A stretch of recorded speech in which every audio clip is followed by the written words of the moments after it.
Salut et bienvenue sur KB Trainings. Guy ici avec une nouvelle vidéo dans laquelle nous allons voir la leçon numéro 2.1.2 dans le cadre de notre cours consacré au Cisco CCNA 200-301. Dans cette leçon, nous allons parler de commutation et inondation de trame. Dans la leçon passée, nous avons vu l'adresse MAC, nous avons vu comment le switch comment le switch prend connaissance de l'existence d'une adresse MAC et prend ces adresses MAC-là et les classe dans une table appelée la table d'adresse MAC. Et nous avons vu comment les adresses MAC peuvent vieillir dans la table et être effacées avec le temps. Et aujourd'hui, nous allons entrer en profondeur dans le processus de commutation. Comment le switch fait pour faire suivre les trames d'un port à un autre. Et en anglais, on appelle ça le frame switching et le frame flooding. Le frame switching, c'est le fait de faire suivre la trame. Et le frame flooding, c'est le fait d'inonder la trame lorsque le switch ne connaît quoi faire de cette trame-là. Ou soit lorsque le switch reçoit une trame qui est multicast ou soit broadcast. Alors, avant d'entrer en profondeur, nous devons d'abord nous rendre familiers avec la structure d'une trame Ethernet. Ethernet, c'est ce protocole qu'on utilise au niveau de la couche 2 pour pour gérer l'envoi et la réception des trames. Et la trame, on peut la définir comme le nom que l'on donne à la donnée au niveau de la couche numéro 2. Si vous regardez la donnée est là, nous pouvons décrire ça de cette façon. Ici, nous avons la donnée qui vient des couches d'en haut. Ça peut être la couche application ou soit la couche IP qui envoie la donnée. Et lorsque la donnée est en train de descendre vers les couches inférieures, il y a des entêtes qui sont en train d'être ajoutées. Donc, je parlais de la donnée IP. Donc, déjà à partir d'ici, tout ceci constitue une donnée IP, soit donnée IP, parce que nous avons l'entête IP qui est ajoutée. Alors, la donnée à la couche IP, on l'appelle un paquet. C'est ainsi que nous avons un paquet ici. Alors, lorsque le paquet arrive au niveau de la couche 2, on va y ajouter l'entête de la couche de liaison de données. Alors, la couche de liaison de données, elle est aussi constituée de différents champs dans cette couche-là. Donc, il y a plusieurs parties qui constituent l'entête de la couche de liaison de données. La première partie est appelée le préambule et elle est constituée de 7 octets, ou soit 7 bytes, ou soit 7 fois 8 bits. Alors, cette couche, elle est en charge de la synchronisation. Elle est constituée de 7 octets et elle se charge de synchroniser les trames entre celui qui envoie ou l'expéditeur et le destinataire. Nous n'allons pas entrer en détail pour savoir comment ça se fait. Au niveau du CCNA, nous nous arrêtons seulement à connaître que cette couche-là est constituée de 7 octets et elle s'occupe de la synchronisation. Après cette couche-là, ou soit après cette partie-là de l'entête, nous avons ce qu'on appelle la limite de début de trame. C'est constitué d'un seul octet et ce champ annonce tout simplement l'adresse MAC de destination. Donc, lorsque le switch est en train de lire une trame, il va lire d'abord le préambule qui sont les 7 premiers octets. Et puis, dès qu'il va lire la limite de début de trame, le switch va savoir directement que ce qui va suivre, ou soit les 6 prochains octets qui vont suivre, vont être constitués de l'adresse MAC de destination. Donc, c'est un peu ça. La limite de début de trame, en anglais, on appelle ça le Start Frame Delimiter. Donc, ça permet juste d'annoncer l'adresse MAC de destination. Et après la limite de début de trame, ou soit le Start Frame Delimiter, nous avons l'adresse MAC de destination. Alors, l'adresse MAC de destination, c'est l'adresse de la machine à laquelle la trame est destinée. Donc, c'est l'adresse MAC de la machine à laquelle la trame est destinée. Et après ça, c'est constitué de 6 octets. Comme nous l'avons vu, l'adresse MAC, c'est 6 octets, ou soit 48 bits. Après ça, nous avons l'adresse MAC source. Donc, c'est l'adresse de la machine qui envoie la trame. Et après cela, nous avons un autre champ qui est constitué de 2 octets qui peut être soit le type ou la longueur de données. Alors, ce champ est soit l'un ou l'autre. Ça peut être le type de trafic ou soit le type de données que nous avons à l'intérieur de la trame. Ou soit, ça peut être la longueur des données que nous avons. La longueur, là, fait référence à la longueur des données qui viennent de la couche supérieure. Ça peut aller de 44 à 1500 octets. Alors, après ce champ de type, nous avons les données proprement dites telles qu'elles viennent de la couche supérieure. Ces données, en général, c'est un paquet qui est un paquet IP ou un paquet IP que nous sommes en train de vouloir faire suivre. Et puis, il y a à la fin, lorsque la partie donnée est terminée, il y a aussi un champ qui est ajouté à la trame qu'on appelle la séquence de vérification de trame. J'ai abrégé ici SVT, qui est constitué de 4 octets. Cette partie joue essentiellement le rôle de vérification. Donc, lorsque la trame est constituée, il y a un algorithme qui est appliqué sur la trame et la réponse à cet algorithme-là est enregistrée au niveau de SVT ou soit au niveau de les 4 derniers octets de la trame. Alors, lorsque un équipement dans le réseau va recevoir cette trame et l'équipement veut vérifier pour savoir si la trame a été altérée ou pas, ou soit si la trame a des erreurs, l'équipement va faire le même algorithme, appliquer le même algorithme sur la trame et voir si la réponse qu'il va trouver va être égale à la réponse qui se trouve dans la partie qu'on appelle la séquence de vérification de trame. En anglais, on appelle ça Frame Check Sequence ou soit FCS et c'est constitué de 4 octets. Alors ça, ce sont les différentes parties essentielles ou soit les différentes parties d'une trame Ethernet. Alors, comme vous l'avez vu, nous avons le préambule, la partie qui annonce le début de l'adresse MAC de destination. Nous avons l'adresse MAC de destination, l'adresse MAC source et nous avons la longueur de la partie donnée ou soit nous avons le type de la partie donnée et ça occupe 2 octets. Et puis enfin, nous avons les données et à la fin, nous avons la séquence de vérification de trame. Voilà, il y a des liens que je vous ai donnés si vous voulez lire là-dessus et apprendre en profondeur. Passons à la page suivante dans laquelle nous allons parler même de la commutation et de l'inondation de trame, ou soit frame switching, ou soit frame flooding. Quand un switch reçoit une trame, ce qu'il fait est qu'il va prendre la trame, il va la lire. L'information que le switch cherche en lisant la trame, c'est l'adresse MAC de destination. Alors, lorsque le switch a l'adresse MAC de destination, il va prendre cette adresse-là et il va comparer cette adresse-là à tous les contenus de la table d'adresse MAC. Si cette adresse MAC se retrouve dans la table d'adresse MAC, le switch va faire suivre la trame en question au port qui est associé à cette adresse MAC-là. Nous allons voir ça dans Packet Trust tout à l'heure. Mais sachez tout simplement que c'est ça le processus. C'est très simple et ça, c'est pour une trame qui est unicast et qui est connue. Alors, c'est ça le principe en général. Mais nous avons différents types de trames qui peuvent entrer dans un switch ou un commutateur. Le premier type de trame que nous allons voir, c'est une trame qui est unicast et qui est connue. Ça veut dire quoi? Ça veut dire que c'est une trame qui est constituée convenablement, qui a une adresse de destination et qui a aussi une adresse source. Ça veut dire que l'adresse de destination est connue par le switch et l'adresse de destination se trouve dans la table de MAC address. Ce que le switch va faire dans ce cas, c'est ce qu'il doit faire normalement. Ça veut dire qu'il va faire sortir la trame là à partir du port qui est associé à cette adresse-là, tout simplement. Et le deuxième type, c'est la trame qui est unicast, mais qui est inconnue. Ça veut dire que lorsque le switch lit l'adresse MAC de destination, le switch ne connaît pas, ou soit le switch n'a pas cette adresse-là dans la table de MAC address. Alors, qu'est-ce que le switch va faire? C'est là que le switch va inonder la trame en question. Ça veut dire que le switch va envoyer cette trame-là à tous les ports, sauf le port par lequel la trame est venue.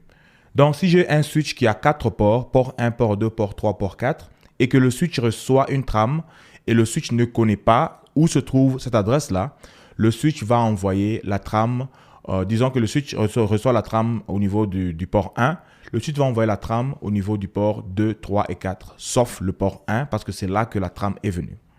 Ça, c'est le deuxième type de trame. Et le troisième type de trame dont nous allons parler ici, ce sont les multicast et les broadcast. Multicast, ça veut dire que, comme nous avons vu dans la leçon, nous avons parlé de différents types de trafic. Une trame multicast, c'est une trame qui est destinée à plus d'un ordinateur à la fois. Okay? Et une trame broadcast, c'est une trame qui est destinée à tous les ordinateurs dans ce réseau-là, ou soit dans ce VLAN-là. Alors, Ce que le switch fait lorsque le switch reçoit le multicast ou soit le broadcast, le switch va faire l'inondation toujours. Donc, le switch va envoyer cette trame-là à tous les ports, sauf le port de destination.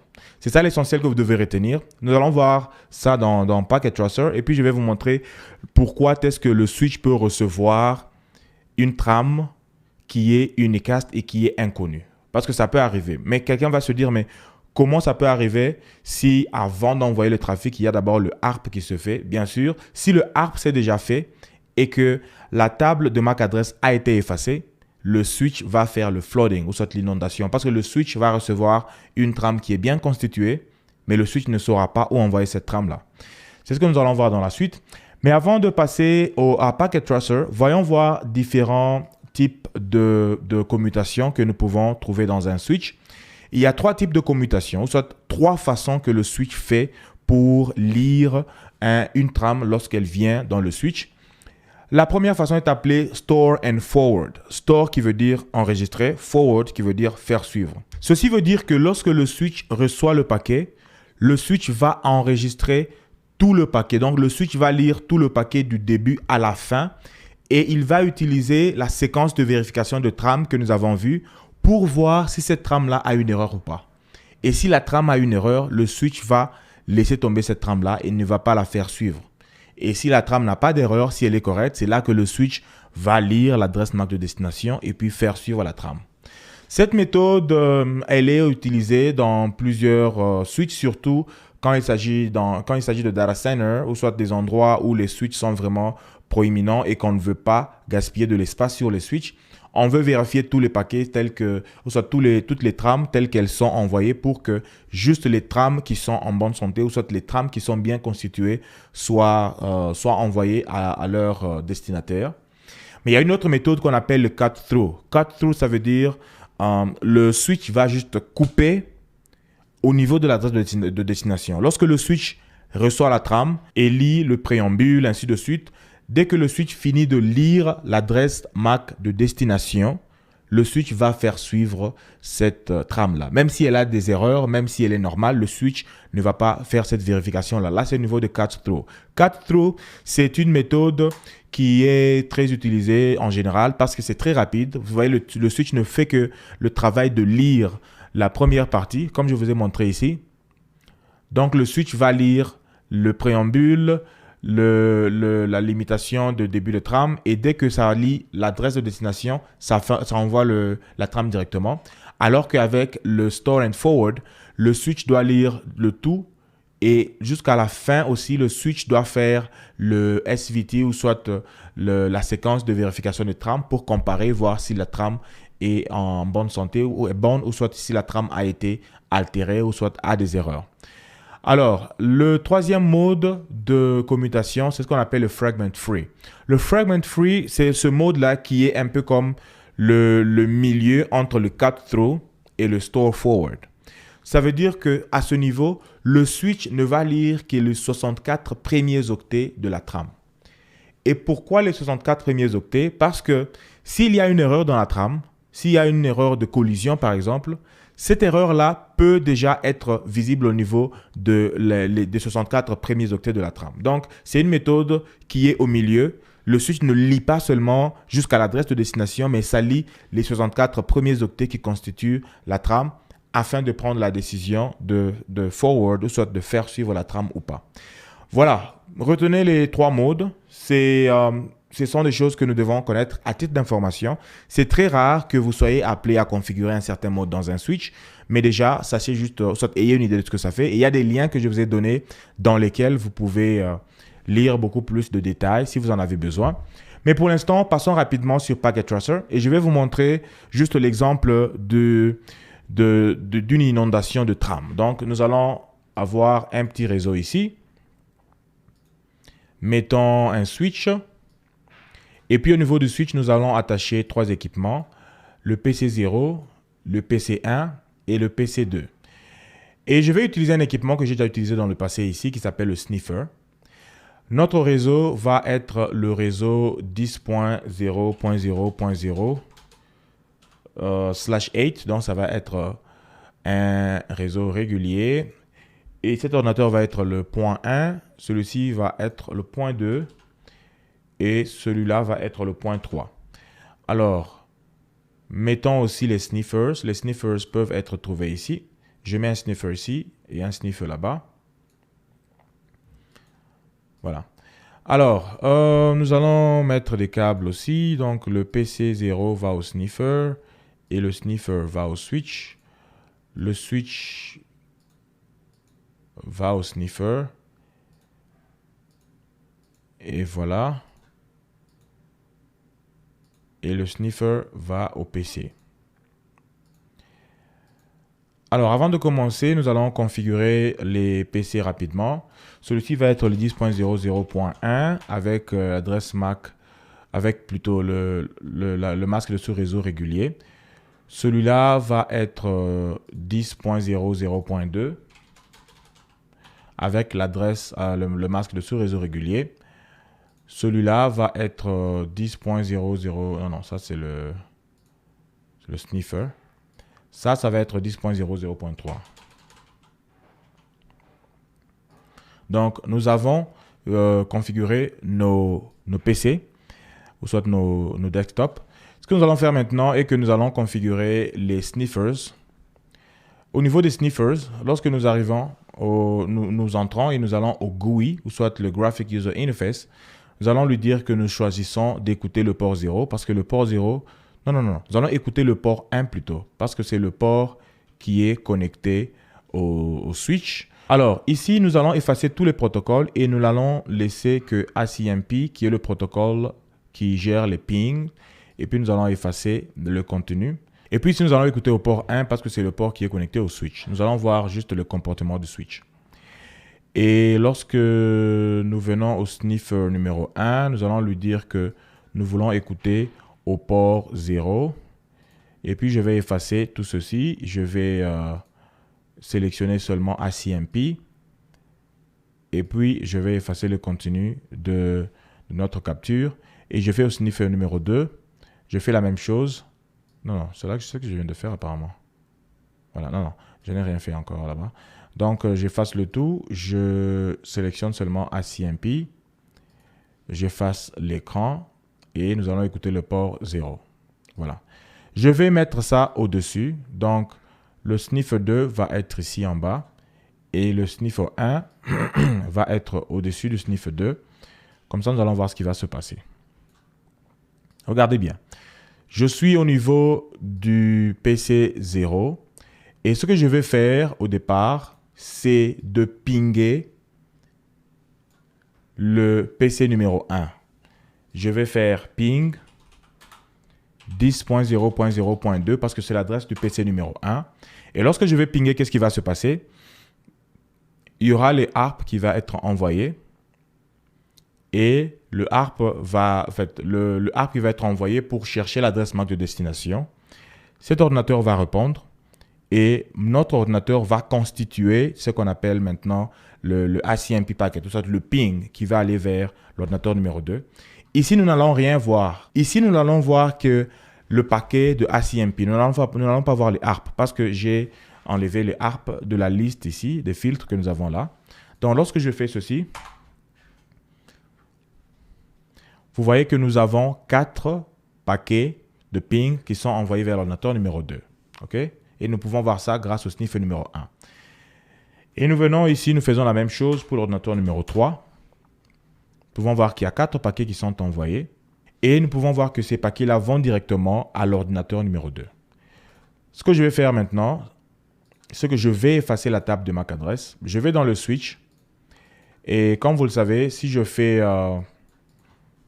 si dans le switch, je fais Enable et que je fais Show MAC Address Table, je vois que j'ai des adresses MAC qui sont déjà listées là, des 3 ordinateurs que nous avons. Je vais effacer l'adresse, la table de MAC adresse. Donc, je vais dire Clear MAC Address Table. Si je fais encore Show, il n'y a rien. Mais regardez, alors que la MAC adresse est vide, la table de MAC adresse est vide, l'ordinateur a toujours ce qu'on appelle la table ARP. Si vous faites ARP A, vous allez voir que mon ordinateur connaît toujours où se trouvent les différents ordinateurs qu'il veut avec lesquels il veut communiquer. Mais ici, si nous faisons alors un ping à l'ordinateur numéro 2 seulement, ou soit numéro 1, celui qui est ici, regardez que ce ping va d'abord se retrouver dans les deux ordinateurs à la fois. Va être envoyé aux deux ordinateurs. C'est ce qu'on appelle le flooding. Regardez. J'ai fait ACMP. Celui-ci a reçu le paquet, ou soit la trame, alors que il n'est pas le destinataire de la trame. Ça veut dire que le switch a fait ce qu'on appelle le flooding. Le switch a envoyé ça à tous les ports, sauf le port de destination.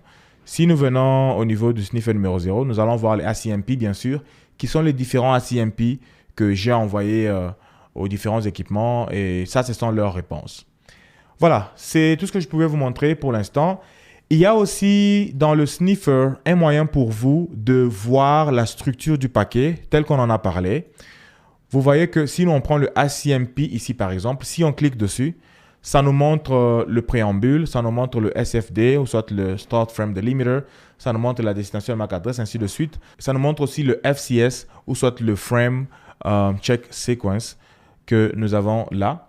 Alors, c'est voilà le Frame Check Sequence que nous avons ici. Voilà, c'est tout ce que nous pouvions dire. N'oubliez pas de lire les liens que je vous ai laissés en description et aussi poser des questions si vous en avez dans le forum. Je serai ravi de vous répondre.